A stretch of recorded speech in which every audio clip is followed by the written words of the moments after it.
Today we are honored to have with us newly elected member of Knesset, Golan from the Likud party. Golan is a social activist whose focus is protecting the safety and security of the Israeli people. She is the founder and former CEO of the Hebrew City, an organization focused on improving the quality of life in the less well-known areas of Israel. Please join me in welcoming member of Knesset, Golan. Alors veuillez joindre à moi pour lui souhaiter la bienvenue.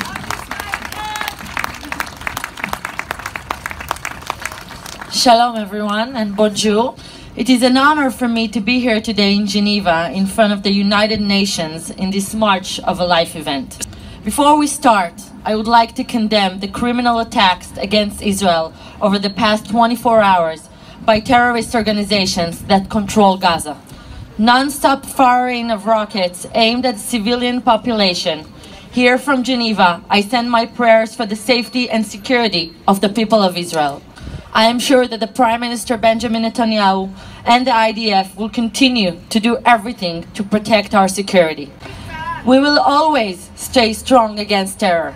Israel will never continue to defend its basic right to exist. Thank you. Merci. The theme of this afternoon's opening program is today's anti-Semitism and anti-Zionism. However, it seems that today's anti-Semitism is not that far removed from the anti-Semitism of the past. Just last week, the New York Times published a cartoon of a blind President Trump being led by a dog with the face of Israeli Prime Minister Benjamin Netanyahu. In the 1940s, the New York Times published a cartoon of Winston Churchill being dragged forward by a Jew. Just this week, the Supreme Court of the US ruled to allow the BDS movement to actually continue to exist.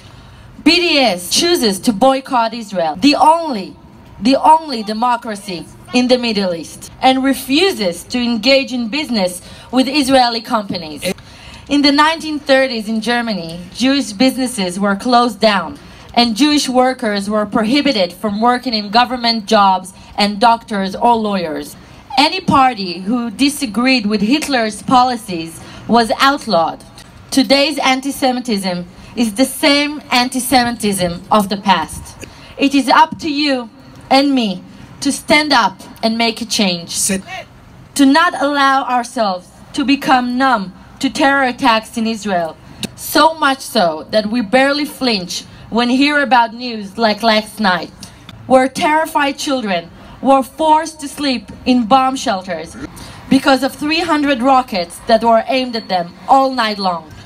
To protest when we hear that the UN General Assembly had condemned Israel more than any other country in the world.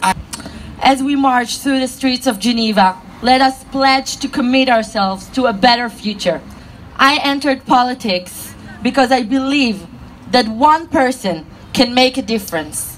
When we join together in our efforts, our impact can be much, much greater.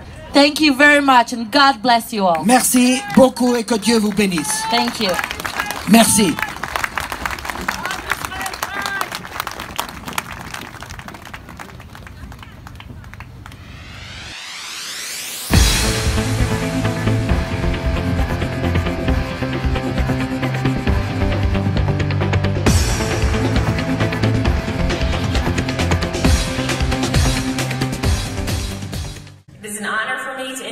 Member of Knesset, Golan. She is well known in Israel because of her social activism, which exposed the current realities of South Tel Aviv and the dangers of illegal infiltration into Israel.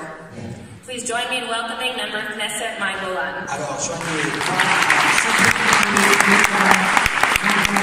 And since we last talked a couple of hours ago, we have 3 murdered people, 150 injured, and over 600 rockets fired over Israel. We are under attack. The Jewish nation is under attack.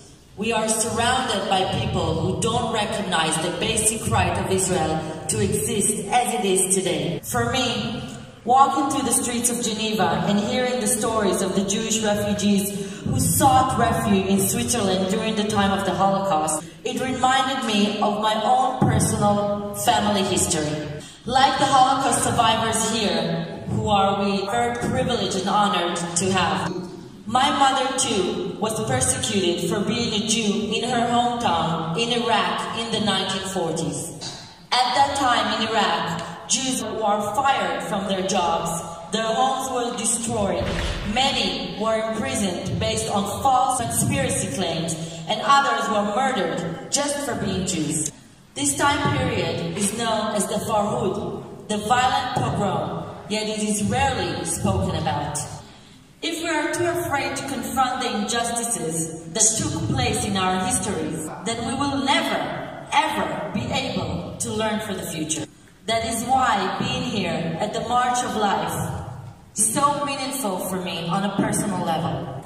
It is crucial to face the past. In France, 1 out of 5 people between the ages of 18 and 34 had never heard of the Holocaust. Out of the 120 members of Knesset, I am the youngest in age. And so I feel especially responsible to focus on the education of today's youth in order to ensure that they never forget about the persecutions that the Jewish people have faced throughout history, and so that they can be better prepared to face the current threats facing our Jewish nation, and recognize the importance of the State of Israel as a safe haven for Jews from all around the world. Israel is much more than a place of refuge. Israel is a shining light of democracy in a very, very dark Middle East. Israel is a leader in the field of science, medicine, high-tech, and humanitarian aid. Israel is eager to share its findings and resources with all the people throughout the world. But it's up to us. We need to ensure that Israel remains safe and secure in order for its continued survival and flourishing. That is why I truly appreciate that all of you here came today to stand strong against anti-Semitism and anti-Zionism. The love and support which you give to the Jewish people is not only a blessing, but it is imperative in today's world. In the book of Genesis, God says to Abraham, I will bless those who bless you. You, all of you, have shared your blessings with the Jewish people and Israel. And I truly believe from the bottom of my heart that God will bless you together with us in return. Toda Rabba. Thank you. Merci beaucoup.